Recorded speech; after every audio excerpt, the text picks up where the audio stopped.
ഓം നമോ ഭഗവതേ വാസുദേവായ. ദശകം 6 ശ്ലോക 4.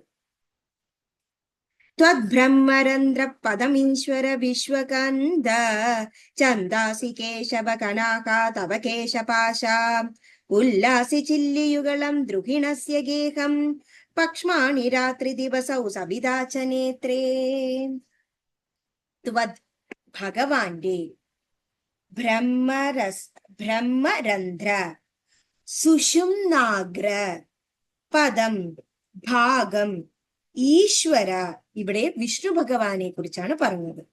വിശ്വകന്ദ ജഗദീശ്വരൻ, ചന്ദാംസി വേദങ്ങൾ, കേശവ ഭഗവാൻ, കനാഹ മേഘക്കൂട്ടങ്ങൾ, തവ ഭഗവാന്റെ കേശപാശ തലമുടികൾ, ഉല്ലാസി ഉല്ലസിച്ചിയങ്ങുന്ന, ചില്ലിയുഗളം പുരികക്കൊടികൾ, ദ്രുഹിണസ്യ ബ്രഹ്മാവിന്റെ ഗേഹം ആസ്ഥാനം, പക്ഷ്മാണി കൺപോളകൾ, രാത്രി ദിവസവും രാപകലുകൾ, സവിത സൂര്യൻ, ച ആണ്, നേത്രേ കണ്ണുകൾ. ത്വദ്ബ്രഹ്മരന്ധ്ര പദമീശ്വര വിശ്വകന്ദ ചന്ദാസി കേശവ ഘനാസ്തവ കേശപാശാഃ ഉല്ലാസി ചില്ലിയുഗളം ദ്രുഹിണസ്യ ഗേഹം പക്ഷ്മാണി രാത്രി ദിവസൗ സവിതാ ച നേത്രേ.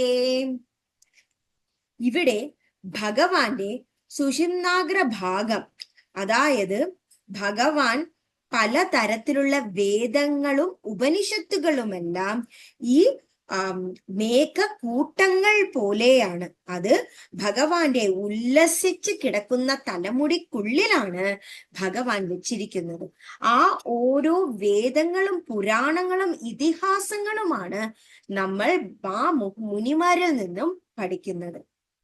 ഭഗവാന്റെ പുരികക്കൊടികളാണ് ബ്രഹ്മാവിന്റെ ആസ്ഥാനം.